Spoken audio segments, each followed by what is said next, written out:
And just in case People are stuck in the, people are, yeah. But it doesn't look like that, so got one attendee, Heather Shand, okay, Counselor Shand. I see five participants. Oh, there's you somebody. survive. Attendee. Yes. Oh, yeah, an attendee, okay. Oh, yeah, okay. Counselor Shand has her hand up, so I'm gonna allow you to talk. Counselor Shand, I just allowed you to unmute. Counselor Shand. I can't change my name on here. This is Andrew Levine. And Oh, hi. actually here in the council chambers, because we came to City Hall for the meeting, didn't realize it was on Zoom. They're going to be using this account. So, you want to introduce yourself so you know who's here? Yes. Hi, George Croto, 4173 Northern Boulevard, Plum. So he'll be here. Okay, excellent. Thank you so much. Thank you. So, Mr. Croto, when your agenda item comes up, you can just feel free. I will ask you to, give a brief presentation of the proposed work, and I'll bring up your slides or the application materials on the screen for you, so you'll be able to see that, and we can talk through it when we get to that point. Does that sound okay? Thanks, Julie. Okay, great. All right, for now, I'm going to mute you so that we don't get any background noise as we go through a couple other things. Thank you. Okay. Hi, Carol. Hello. Well, Dan is coming, or at least he said he was. Guess we'll see. Don't know where Paul is. Hopefully not Julie, and yet. while we're waiting, any word on new members of the commission? No, but I don't have any word on that. I've seen it advertised in the paper a couple times. Joe, did you get any information at your meeting? No, there was nothing there. They were just, they're having trouble figuring out who's missing from what boards and everything anyway. So, but yeah, no, I just know that Steve's going to get reappointed, but other than that, All right. don't know. Well, I made it pretty clear that we only need one person. So if they're getting resumes in, it shouldn't be too tough to sort through those and find someone for us. Right. Check in with the mayor's office tomorrow and see if we've gotten any resumes yet. Yeah, and I don't remember if I brought it up, but at that meeting with the mayor and all the other chairs, but it's a big deal. I think in my time as chair, we've only had one time where we had 3 people apply for a spot. And I think Carol was our winner of that sweepstakes. I remember that. Yeah. Yay.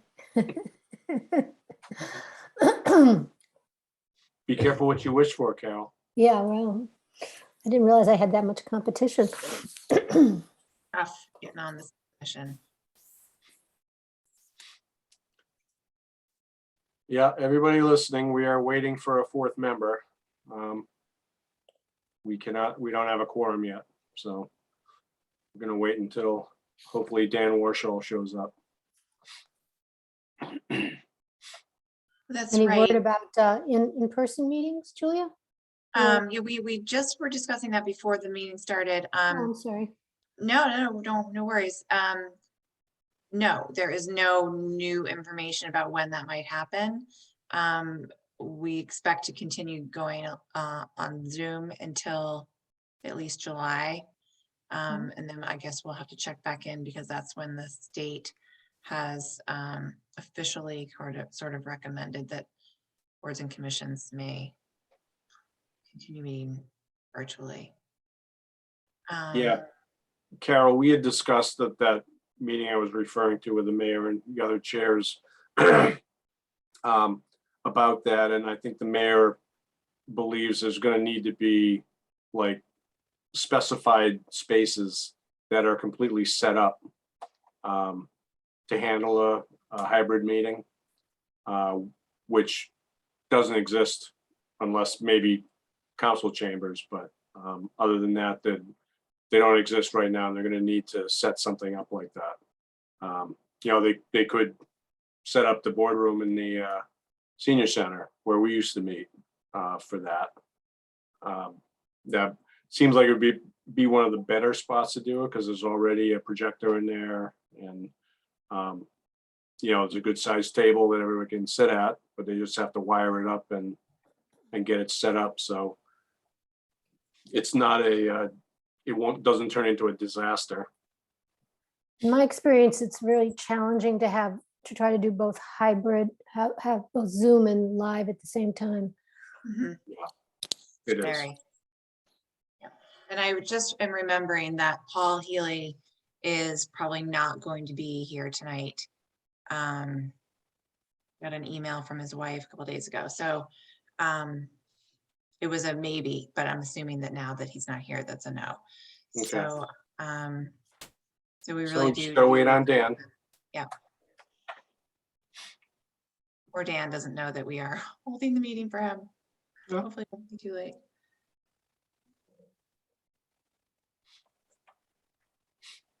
Can we start with items that don't require a quorum? I can't bring the meeting to order without a quorum. Oh, right. I'm not going anywhere. I'm just going to close the window. I'll be right back.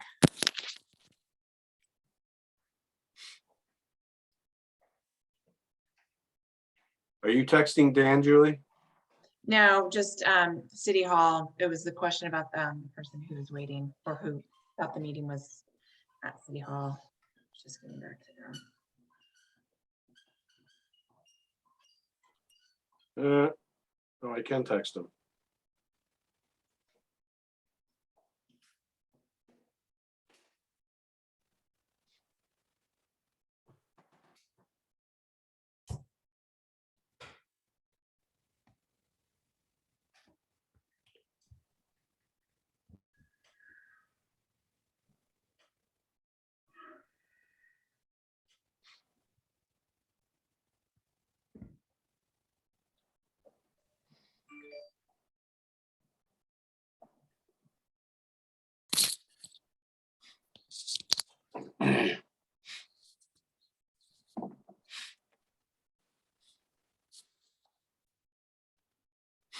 All right, what else is new?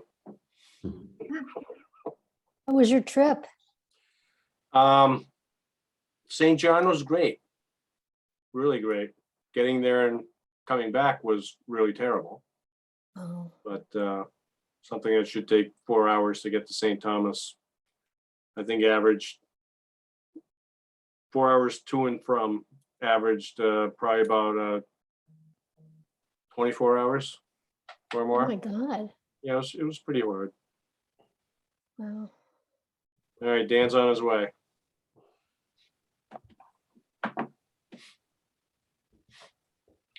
Yeah, but being there was great. Okay. Folks I went with are pretty much as expert as you can get on St. John, so it was good to be with people who knew what they were doing and where to go. And I have lots of good turtle pictures, so. Cool. What'd you use for did you have an underwater camera or did you use your phone? I do. I have this thing. Oh, It's actually, it's a case for an Olympus TG5. But yeah, it takes really good pictures and videos. If I can see what I'm doing and there's not too much right. reflection. Did you dive or were you just snorkeling? Oh, no, no. Diving for me is sticking my hands further underwater to get a close up. Yeah, no, Yeah. I don't do that. Okay. Yeah, I don't do that either. Family does, but.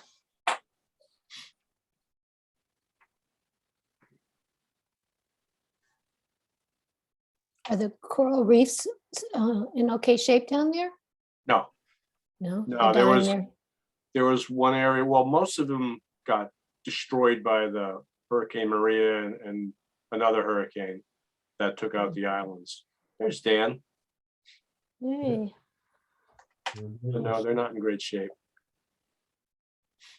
Hey, everybody. Sorry I'm late. Dan, no problem. Thanks, All Dan. right.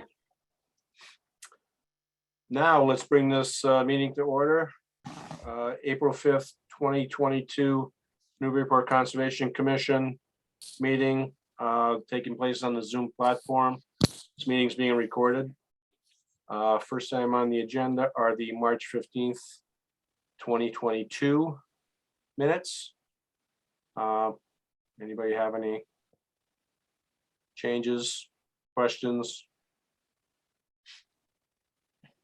Seem good to me. I move that we accept the minutes as written. Second, Let's see, Dan Warshall, Yes, David Vine, yes, Carol Wagon, Yes. and I vote yes. All right, next item are Plum Island updates. Do we have any Plum Island updates? Not really, no Plum Island updates, so we might as well skip straight to the next item, which is still related to Plum Island. Okay, we have folks wanting to talk about the Plum Island Lighthouse kiosk. Yes, Bill Cooper's here. I'm gonna promote him to a panelist. So Bill, in a minute, you'll see yourself over on the other side here. You'll be able to turn on your camera and unmute yourself. And we can go through your slides. Okay, let's see.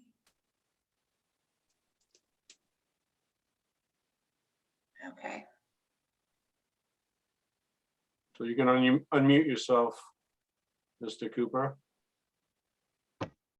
There you go. Yeah, I was saying, Julia, can you back up to the Word document, just the introduction? Sure. Yep, this one. Okay, just to tell you who I am, my name is Bill Cooper. I'm the Board of Directors of the Lighthouse. And I get involved with a lot of the volunteer projects down there. We're a nonprofit organization and, you know, called the Friends of the Plum Island Light. And we leased that from the city of Newburyport. That was turned over to the city from the Coast Guard, I think in 2002. But before it was turned over to the city, we were leasing it from the Coast Guard since 1996. So during the pandemic, one of the things became clear. I mean, we used to open the light for 5 or 6 times during the summer for tours on weekends. And, you know, that just wasn't possible during the pandemic. And there's a noticeable absence of information around the outside of the light. So we set off to try and design and build a kiosk. And in the process, Peter volunteered a kiosk that they used to have at the center. And I don't, do you have that photograph there, Julia? Yes, somewhere, hold on a sec, there's a lot of these. Okay.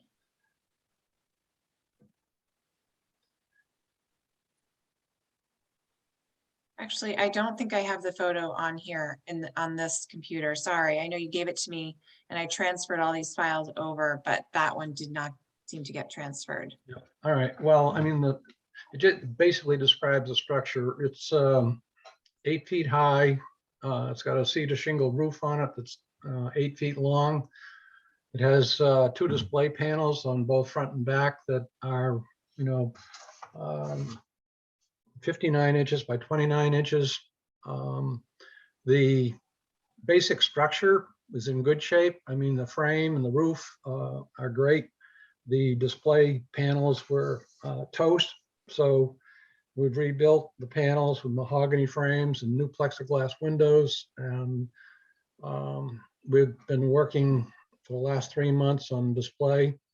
And I mean, it's a phenomenal history, you know, to talk about. And I don't think many people in Newburyport recognize what a jewel that is out there. And, you know, for instance, George Washington commissioned the first lighthouse keeper, which is pretty unusual for that to be happening on something out there in Plum Island. This document here which is on display in the custom house, the original of that. But so we have a great story to tell, and I submitted a request to the building commissioner, and he said, well, it qualifies as a sign, so we got a sign permit number, as you see on that document. And you know, silly me, I figured we could still put some cement in the ground around the frame. The kiosk as it exists is 6x6 frame. And we were going to sister up with other pressure treated posts on the left and right hand end of that. And I had it in cement, which I've been told like we can't do. So I've developed some 3 options that I think that are viable without cement. And you know, if you wanted to put up option 2, figure 2, Julia. Is that this one, figure Yeah. 2? Yep, this is the one with 45-degree cross bracing. It'll work definitely, but you know, one of the concerns that several members of the board have is that, you know, people are going to trip over it. You know, you don't go up to a mini kiosk with, you know, framing and supports around the edges and sides, and particularly where it's a 2-sided display. So this one would certainly hold it, but it's not on our top of the list right now. Figure 3, if you want to go to that one, is basically a 6x6 beneath the ground that's bolted through a steel plate to the upright 6x6, and the kiosk structure sits on top of that. And the kiosk gets bolted through both the support post and the kiosk post. You know, this can be done also. And, you know, it would take, you know, really substantial force to move that. And the last one is figure 6, Julia. Yep. It's figure 6. Is that it? It says figure 6 on the title of the Okay. document. You have one with a, that's got the steel piling in it? This one, figure That- 7. Yeah, Yeah. sorry. That's, Okay. I've been talking to, you know, a couple of the local pile manufacturers, and you know, we talked to one yesterday, and he said, you really don't need to drive pile down there. He said, if you use a piling like this U-shaped pile and welded a plate on the bottom of it, you know, and embedded, you know, put some rock at the bottom, so you've got something substantial to sit on, that, you know, that pile wouldn't move. So a 6x6 would fit within that U-frame, go up the structure and be bolted to the kiosk, and, you know, through the steel U-frame. So I think this is the one that we're leaning towards now. It's more expensive than others, but I think it's probably the best one sitting here tonight. So we have 3 options without cement, and what I was hoping is we could get, you know, a board reading of whether or not, you know, this passes muster, any one of these, you know, from a Concom point of view. Yeah, I don't, I don't see an issue with any of them myself. Yep. It seems like a lot of work to put in a steel U-frame pile, and not use, you know, a bigger pressure treated.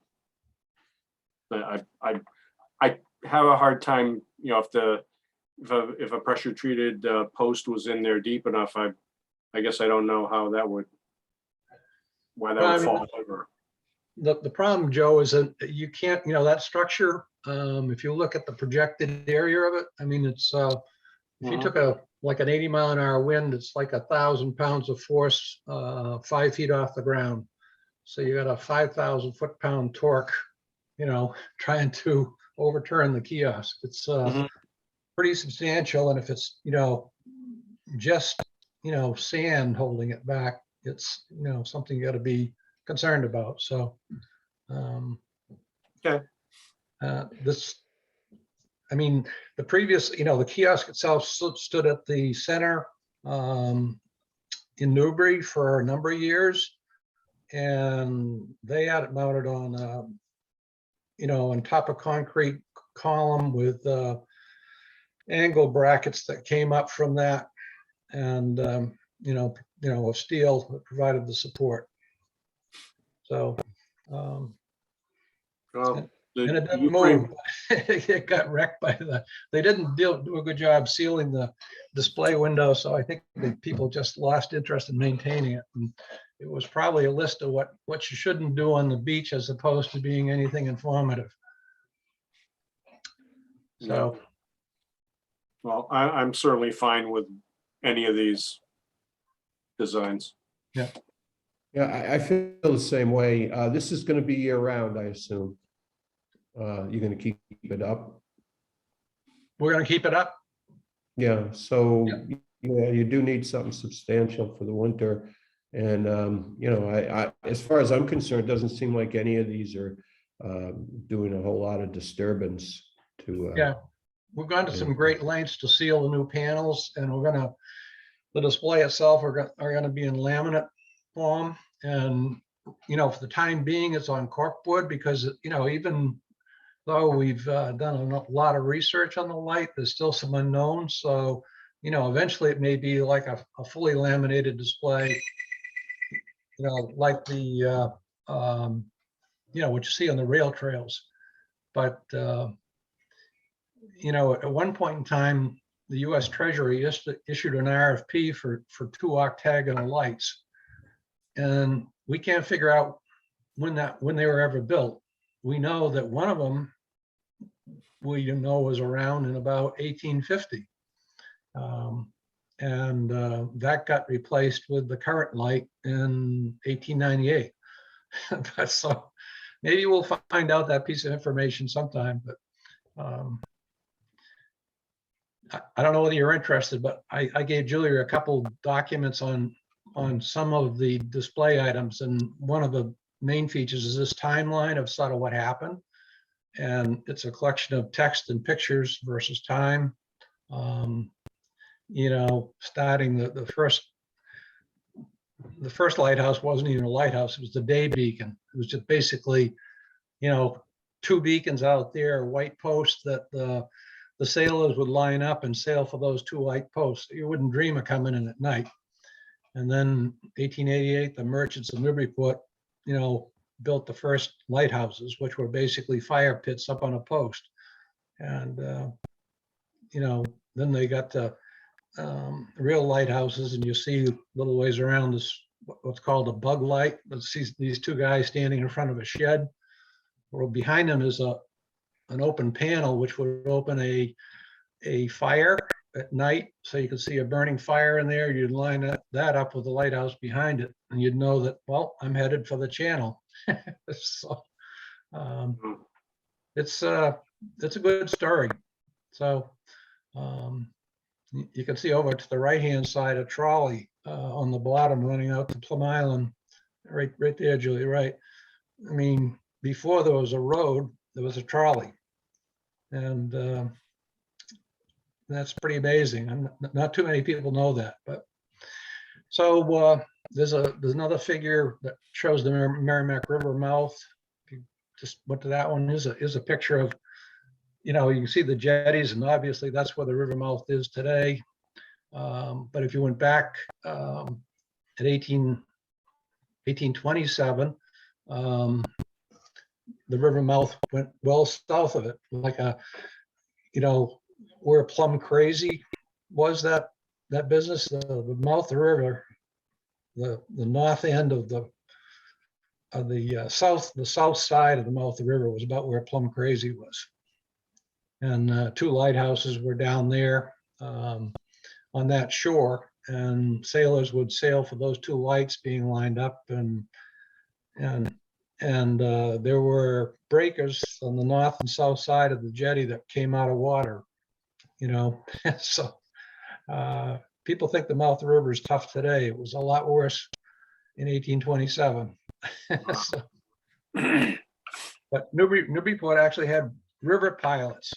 So the light keeper had a flagpole next to his lighthouses, and if the people coming in felt they needed a pilot, he'd raise the flag and somebody would come down from upriver. Now, I don't know how he'd come down, whether he rowed a boat or sailed a boat, but it wasn't anything that happened rapidly. So times have changed. Yes, they have.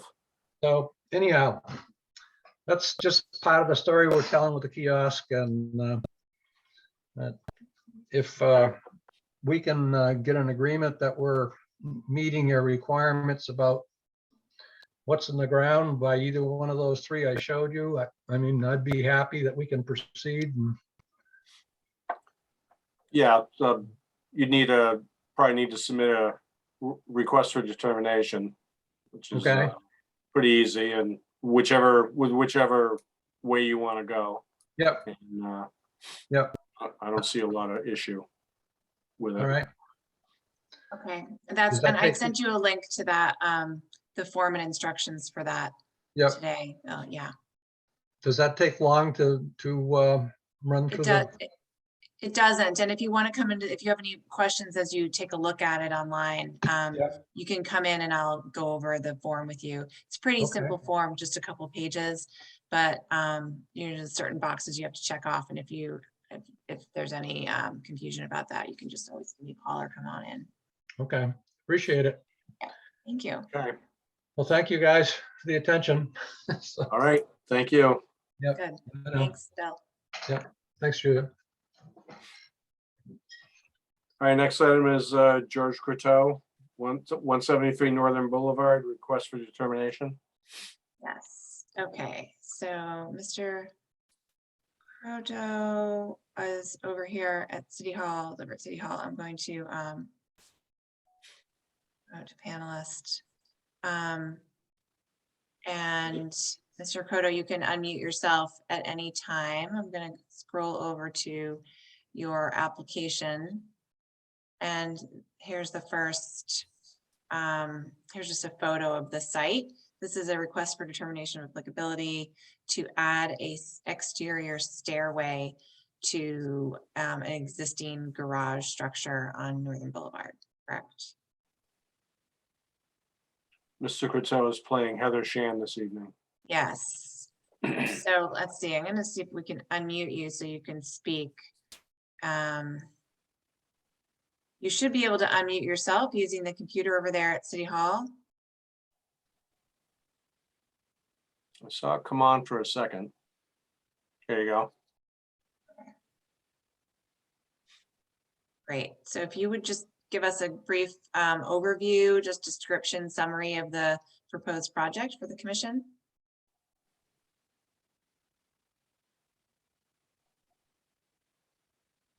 You there, Mr. Croteau?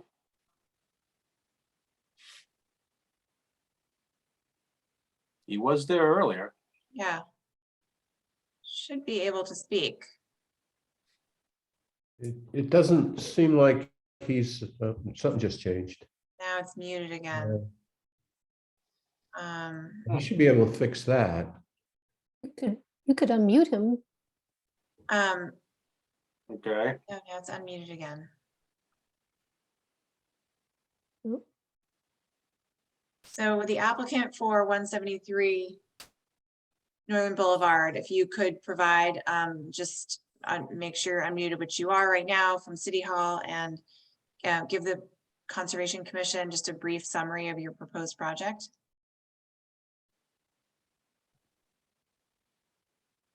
something.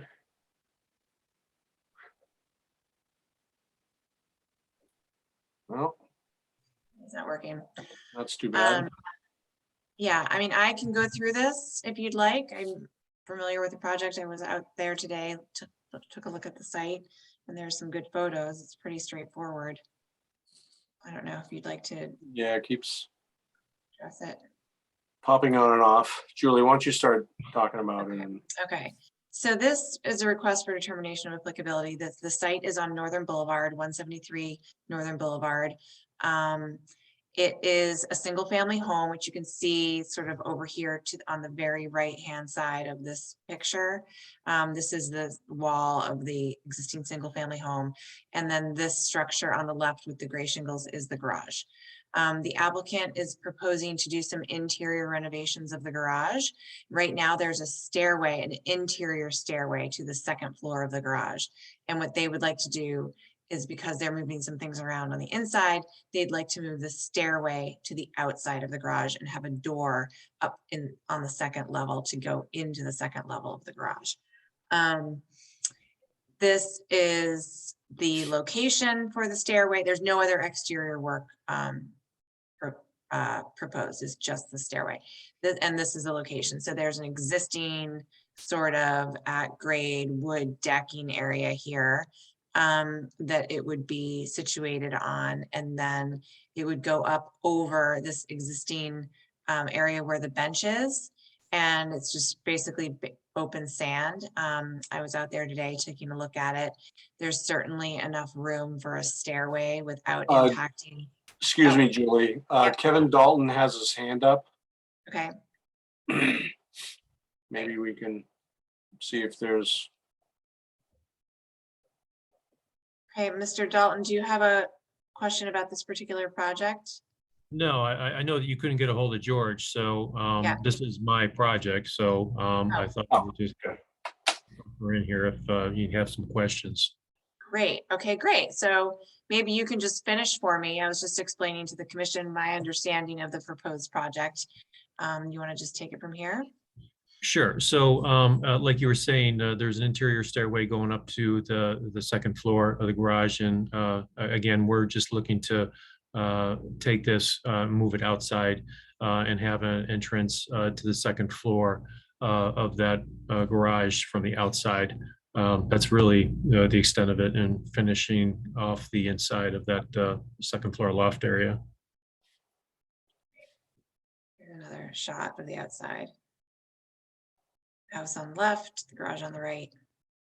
Stairs would go up the side.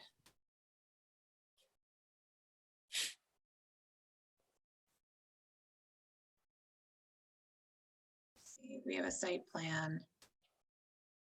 Shows this a little bit more clearly. What are the stairs going to be made of? It looks like metal in the picture, or is that just the drawing? No, it'd just be pressure treated wood. Okay.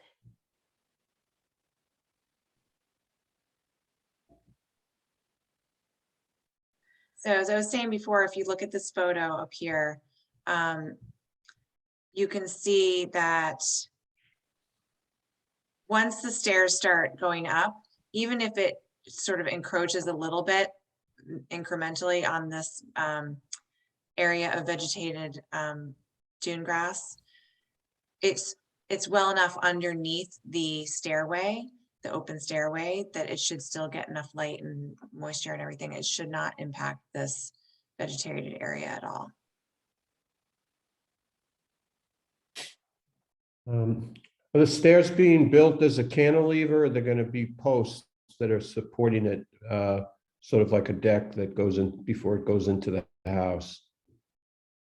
There's a drawing there that shows post.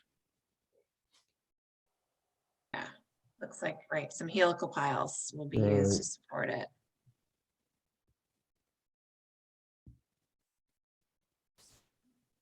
Sure as well.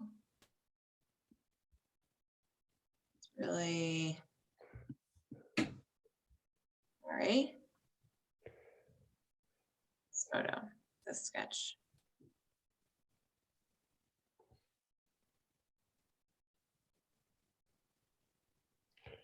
Okay. I guess the biggest concern would be whether the vegetation was impacted by the construction operations. Oh, yeah, that's a good point. It seems like some of that dune grass is gonna get eaten up by at least the outside, well, that one helical pile, I would think. It's right Possibly. there. Yep. Coming down Actually, at this end. The other picture is probably a better, the top one there. If that's anywhere near the scale, that section is gonna get, some of it's gonna get eaten up by that pile. So maybe we need to require some additional planting somewhere. Sure. You want to specify square footage of mitigation planting just to encompass any potential damage to that grass? I don't know. It's, what are they, 1 foot on center? Generally? Yeah. Well, Typically. maybe they can just move that, the Bench. damaged, well, no, move the, whatever is gonna get damaged by the pile, Mhm. move that beach grass to another spot on the property. I can move it Or- right across the boardwalk there to the other side. There's a open area there. And then there's, in the yard, there's plenty of open area to move that. Okay, Okay, so the special condition would be that any dune grass damaged by installation of helical piles for this proposed stairway will be transplanted to the opposite side of the walkway or elsewhere on the property in a currently unvegetated area. and there's, Kevin, there's just gonna be one pile? I think that is correct. Let me, I got the drawings here. Let me just verify that.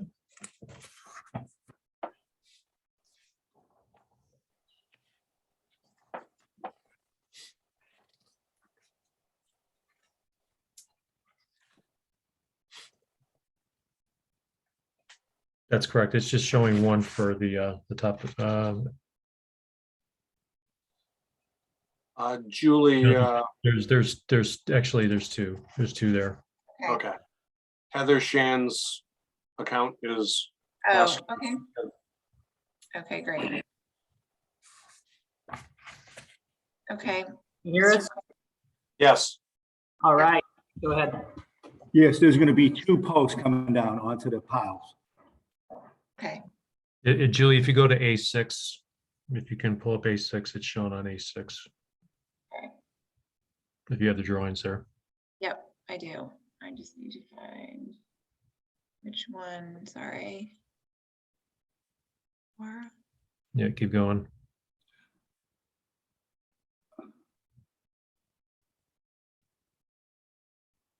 Is it this one? Or maybe we're looking there. oh, there you go. Yeah, you got, it's not that one. It's not that one. No, not that. Go over to the right on that drawing. Okay. There we go.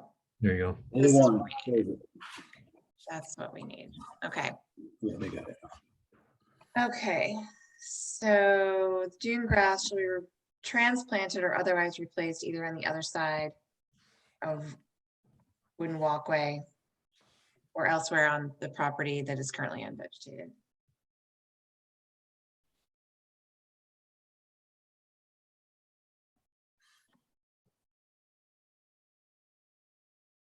Okay. Yes? Okay. We have anything else? The only thing I can think of is if there's any, aside from that area, if there's any disturbance during construction, you know, that should be replanted as well, but that's. Okay. not a- The other three sides are pea gravel and driveway. I'm just thinking if anyone's cutting across the yard, or if the driller who's putting down the piles has got stacked something or anything along those lines. David, Just in I'll write the general. conditions so that it applies to any damage to any native vegetation on site. Mhm. Will be replaced.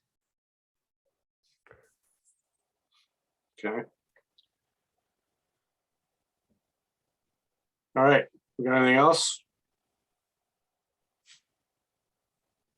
would anyone like to make a motion?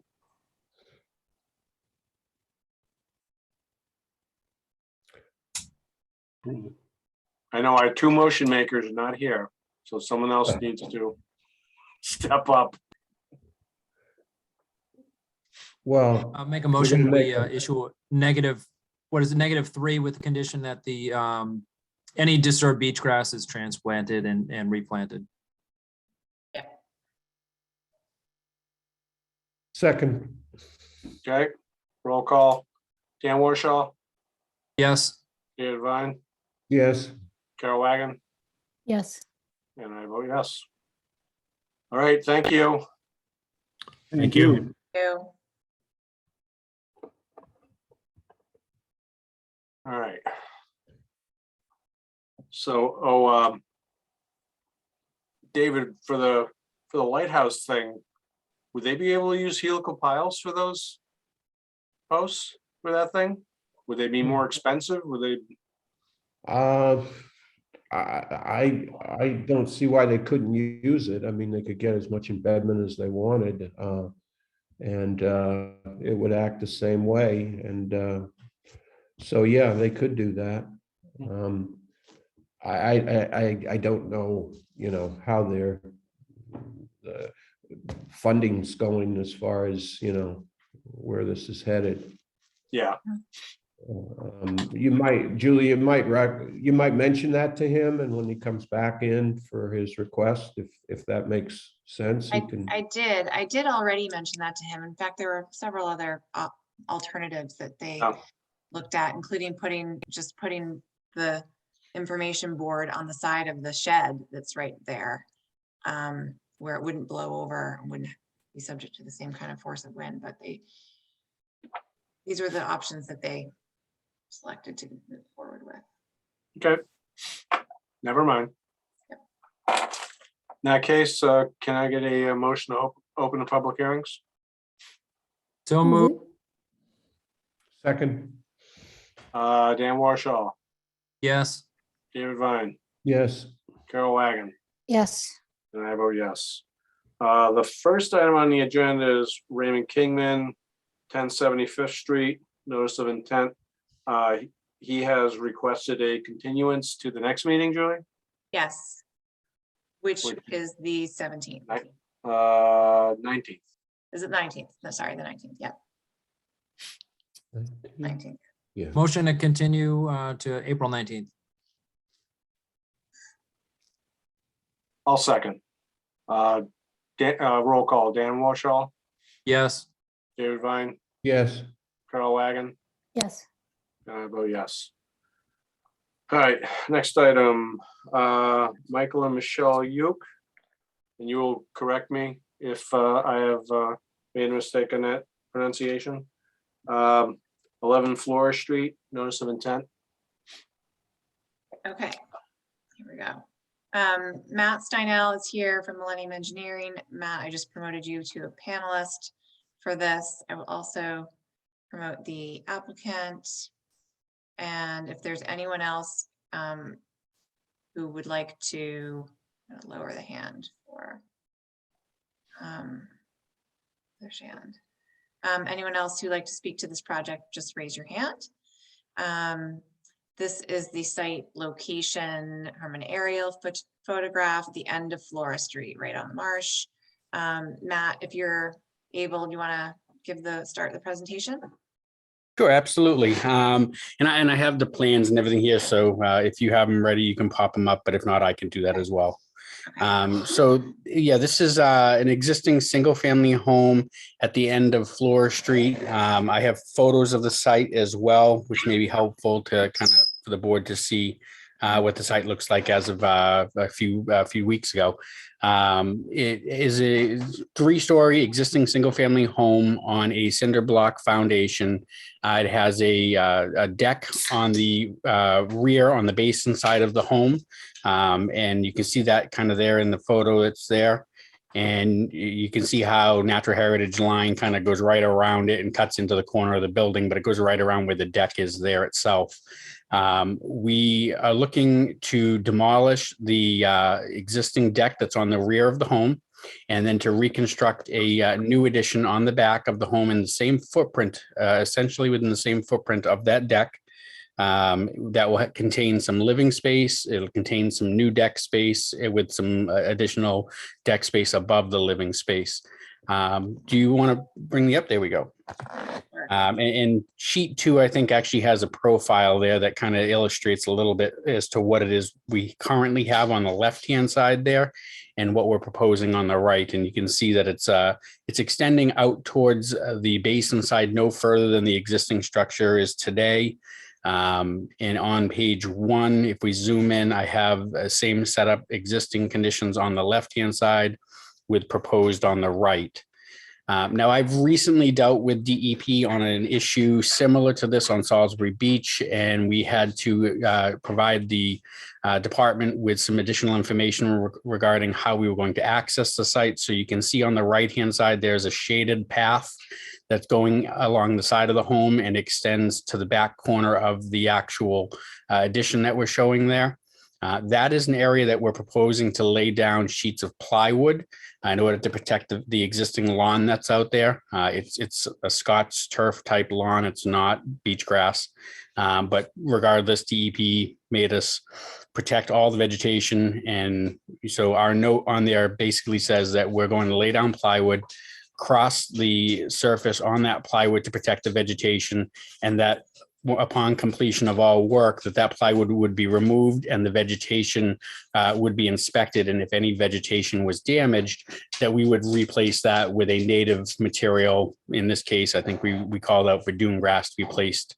We called out for Pennsylvania sedge grass to be placed in that there, which is a plant off the coastal zone management list of approved plantings that would fit in there. And this would give us access to the back of the site. On the left-hand side of that sheet where the existing conditions is, you'll notice that we have a shaded area over the dune grass. We just slide over a little bit. Yeah. You see there's a shaded area there at the back of the addition. And that is an area of existing dune grass that we also will be covering with plywood and protecting, because we need an area of approximately 30 feet behind where the addition is going for the heavy equipment to sit to drive the piles. And we spoke with Mike from Landing Company, which is one of the larger pile driving companies in the area, and he gave us that dimension. He said he can work, but really needs about 30 feet. So we shaded that area there as well. We calculated all of the areas that are being disturbed, and we provided an area to the left back corner of the home where we're going to be doing some revegetation. Full well understanding that we're also going to be guaranteeing that the dune grass that's impacted by the equipment survives or is replanted in that same quantity in that same area. So in effect, we're doubling the grass with the assumption that the dune grass is being impacted. However, our goal is to not impact it, to protect it during construction. It's a pretty straightforward project. On sheet 2, I've got some planting information about the various types of plants. We're going to propose a few shrubs, as well as we have a note there. These are photos and descriptive information about the plant species right off of Coastal Zone's website. Provides a web link at the top of each one for anybody interested in looking it up. But we, again, are looking at Pennsylvania sedge grass. We have an area there for dune grass, as well as we have a couple shrubs that we're going to be putting in there. So we picked, I think it's shrubby cintercufoil, and I may be butchering the way that's said. But it's a coastal dune shrub that flowers and provides some native species benefits for butterflies and birds and fruit. And there's some fruit that it produces for bird species and things like that. So it's an appropriate bush for the beach. I do know that DEP just recently issued the file number, and they didn't have any comments at this time. So if the board has any questions, I'm happy to answer them. My first question is that a pet bird or is that your phone? No, that's my African gray. Okay. It's noisy.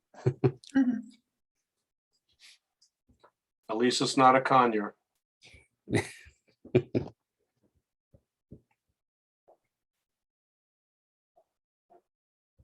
All right. Just had a question about the pile driver. I was wondering if there's, I'm sure if there's any way that the pile driver can access all the piling locations from within the area that's covered by the manicured lawn as well as some sand. It looked to me, and I haven't been out there to see it, but it looks like there might be room to the, yeah, just where it says mulched landscape area. So I did ask the, initially when I had this drafted, I had assumed that they would be able to work from that side and not had any impacts to the rear. And when I asked them for their input, that's what I got, was that they needed the 30 feet. I actually have, Julie, can I share my screen real quick? Sure. Yep. I'm gonna stop sharing. You can share. All right.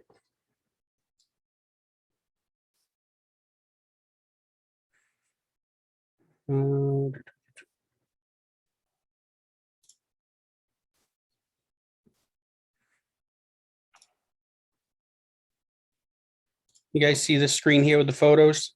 Yes. I'm just gonna enlarge them here. So you can see this photo here is the landscaped area. And so there's some taller things in there that would make it more difficult for him to swing his arm to go from the driveway side where he would be collecting the piles to spinning them around to putting them over here. And then as you go this way here, you can see there's a decent opening there. So that was my first impression as well. Excuse me. That was my first impression as well. They would be working from this side over here, but he made it pretty clear to me that, you know, the machine that he's using doesn't have the reach or the ability to do it all from this side without impacting the landscaped area over here, and, you know, potentially having to push these rocks back in order to make room for them to get through here. So he suggested that we push beyond. This would get torn out first. They would set up kind of here where it's mostly sand, and we would just be clipping this corner, and I'll just advance the photos here. So it's mostly sand in this area, and they would be clipping. If you could enlarge the photo, that would help. Oh, I'm sorry. I thought it was on the larger one. Let me. No, we're just looking at the set of all of So them. I'm zipping through, and you guys aren't seeing what I'm seeing. Let me fix No. that. Here we go. Wrong screen. Oh, How's that's that? better. Yeah, way better. All right. So you can see here that what they're doing is they're coming in. I'll just back up here again a little bit. So you can see in this photo here, the mulched area, there's some large boulders that just kind of outline it as a perimeter. And then there's some taller species of trees that are in there.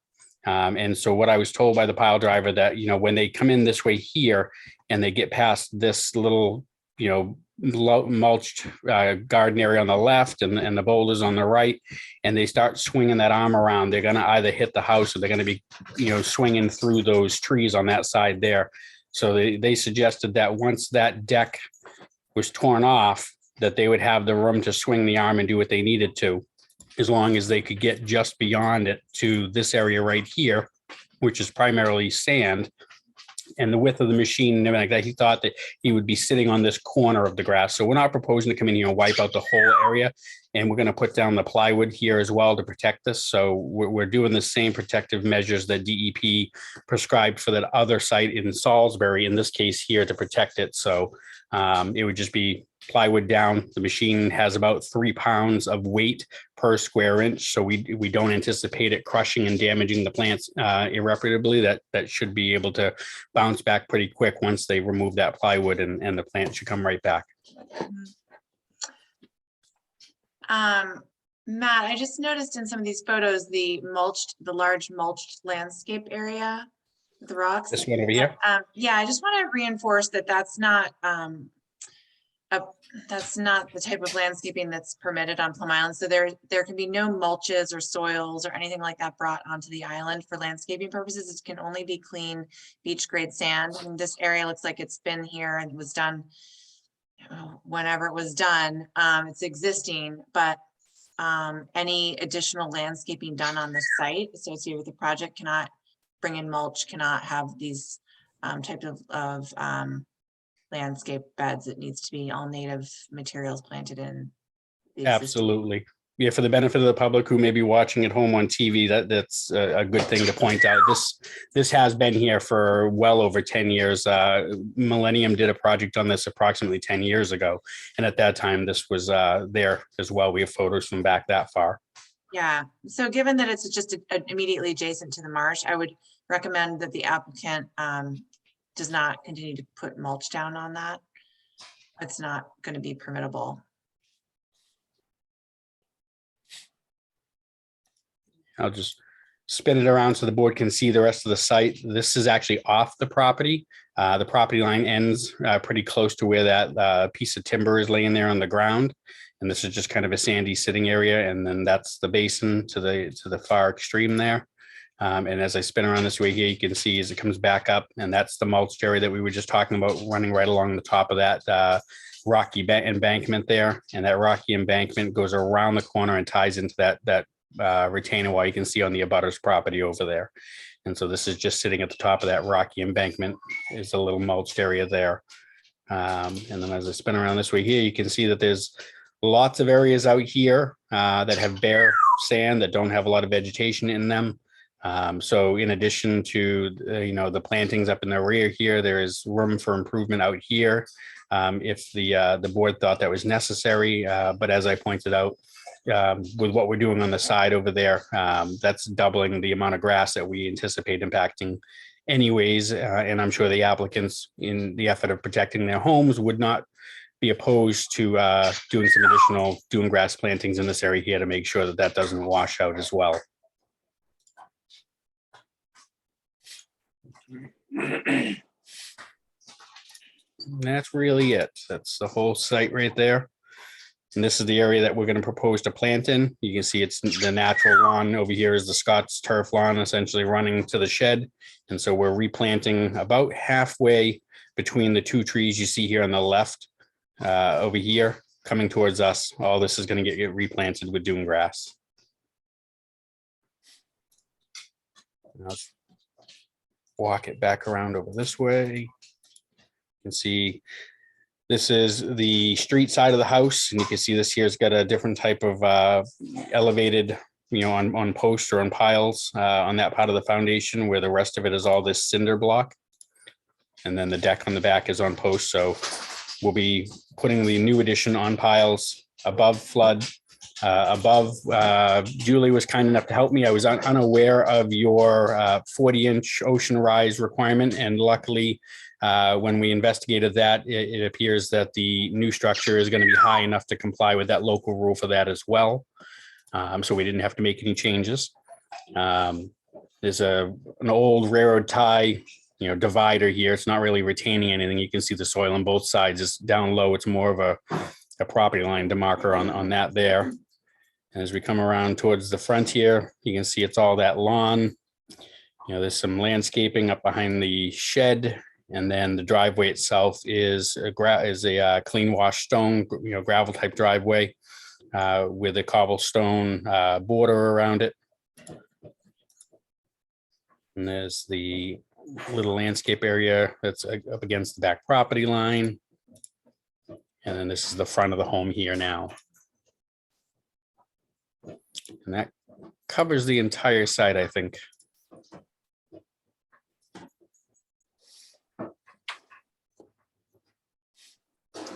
And I will stop sharing and give it back to you, Julia. Okay, thanks. See, back. Okay. I get the plans. So as associated with this, just as a FYI to everybody, they did do a significant improvement determination on the project to see whether or not it would cross the threshold for having to be elevated on pilings, and it did not. They submitted an appraisal of the existing structure and a post project appraisal, and it didn't come close enough to that criteria to be of concern. Yes, and as a final piece, we also know that because we are building within the footprint of an existing structure, we're not further making the setbacks worse than what's there now, but we do have an application in before the zoning board. And that's coming up, I think, in about a week. So what we're hoping to do is go back to that board, either with the news that this board has reviewed it and made a decision, or that at least that we've gotten some feedback if there's changes that you need, or if we're waiting on something. We would be able to go back to them and report that we've at least had this initial meeting and kind of what the feel was, I guess, at that point.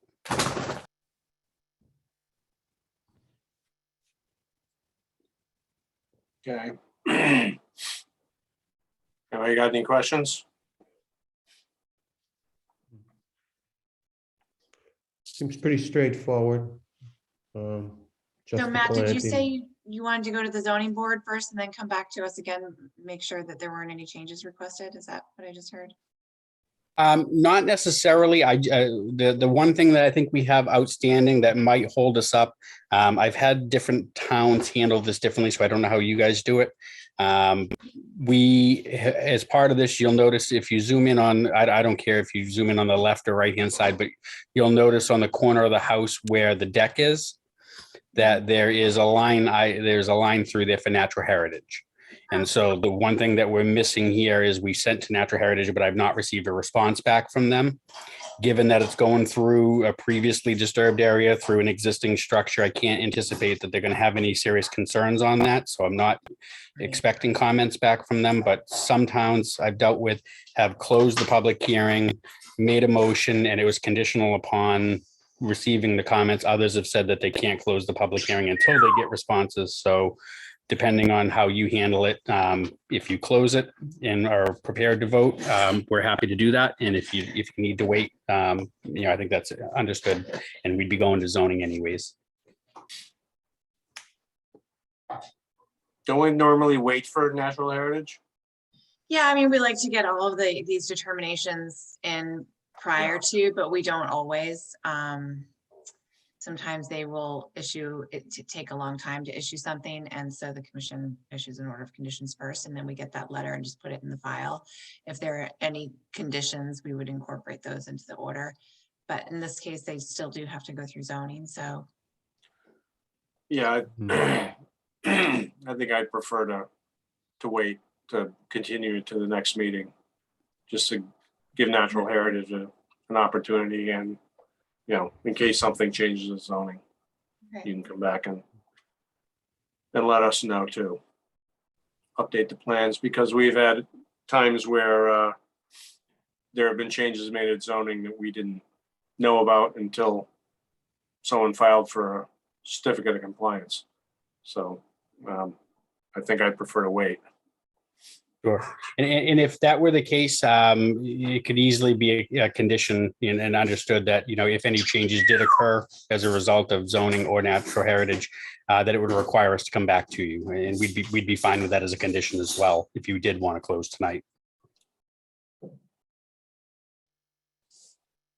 Well, It's just cleaner. It's not, rather than, I think I agree with Joe in this case, in that it's usually just cleaner to have us know what the final plans are when we close the hearing.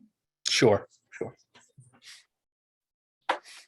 so No major concerns that I'm hearing though. So at this time, is there any additional information that I can get for the board for the next meeting, or any changes that you'd like to see?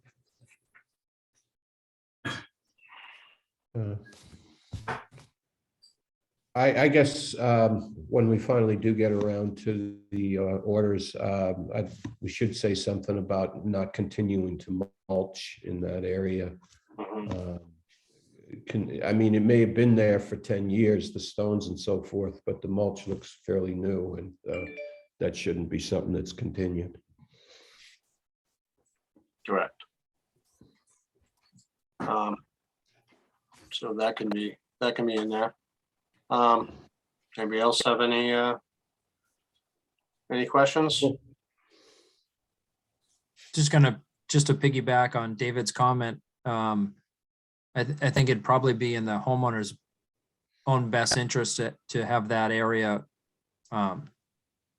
planted with natural, whether it's dune grass or whatever, but probably would help protect that bank a little bit better if it was not mulched. I'll definitely relay that to the owners and see if they want to do something with that immediately. In which case we'll update the plan to put a note on there or something if we're going to do some immediate planting in that area. Mhm. Okay. Carol, anything?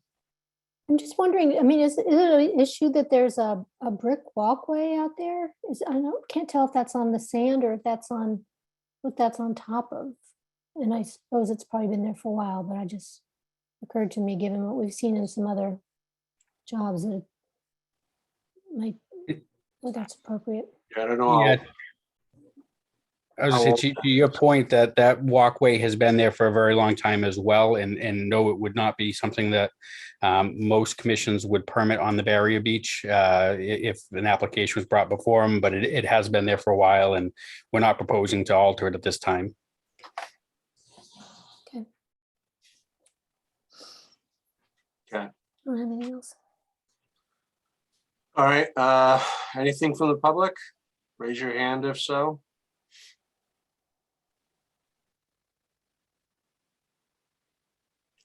I see no raised hands. So we're going to continue this to the next meeting on the 19th. Will zoning have already had a chance to end the natural heritage by then? Does the 19th work for you, Matthew? The 19th should be fine. DEP's already issued the number. Natural Heritage, I would anticipate in the next week or so, we're going to hear from them. And zoning is in the interim. So by then we should have those issues worked out. Okay. All right. Can I get a motion? Motion to continue to the 19th. Second, Roll call. Dan Warshaw, yes. David Vine, Yes. Carol Wagon. Yes. I vote yes. All right. Thank you. Thank you. Thanks, Matt. See you in a couple weeks. Now can I get a motion to close the public hearings? So moved. So moved. Someone's got a second, and I'm not doing this. I'll one. second it. Dan already put up the peace fingers. All right, roll call. Dan Warshaw, Yes. David Vine, Yes. Carol Wagon, Yes. and I vote yes. The next thing is enforcement and violations, 3 Q Street. Julie, do you have an update? Are we discussing? Yeah. I got an email I spoke with Tom Hughes this morning, got an email from later this afternoon confirming that he's working with Lisa O'Donnell, who is a coastal structural engineer out of Essex. She's actually chair of, I believe, the Essex Conservation Commission as well. And she's got a lot of experience with coastal engineering structures all up and down the North Shore. So they are planning a site visit with her out there and to get her assessment of the situation with the wall, a report from her on what her sense is of any impact to the wall or benefit or recommendations regarding what should be done out there. Okay. I was going to want to have a bit of a discussion. I don't know if anybody wants to discuss 3 Q Street tonight, but I was going to, but since Steve and Paul are also not here, I would rather not do it. But I do have some concerns on the direction of it right now, but I can bring that up in the next meeting, and we can hopefully everybody will be there at the next meeting, and we can have a better discussion of it, a fuller discussion. So on that note, do we have anything else? I just want to let you guys know that the revised updated regulations are, now up on the website. So they're live and active, and that's great. And that's about it. We only have one new item on the agenda for the meeting on the 19th, so these continuances should be fine. We should have plenty of time for everything. Julia, So- can I ask you, did you get any comments on the regulations? Nope. Isn't that funny? Hmm. Yeah, no comments. As far as that goes, it's now official. I was kind of curious while I was reading the last one on Flora Street, whether they made it under the wire or they didn't. I don't think it was very close, so it didn't make much difference, but it's official now. Anyone who comes to us? Exactly. And 11 Flora Street is actually it's not in the AO or the V zone. It's in the AE, so there's a little more leeway with that project than if it were V or AO. But yeah, these regulations are live. So, Yeah, good. once you voted to adopt them. Yep. They were the Okay. regulations of the land. Yeah. So if Good. this had been a site in the V or AO zone and they were going to use the clause with a structural engineer to keep the solid foundation, they would not be able to do that within the V or AO zone at this point. They weren't before, but the regulations needed to be, reflecting more clearly the language in the agreement. Well, all right. Anything else? Need a motion? Motion to adjourn? Second, Roll call, Dan Warshall, Yes. David Vine, yes. Carol Wagon, Yes. and I vote yes. All right, folks. See you on night, the everyone. 19th. Okay. Good night. Thank you. Bye. I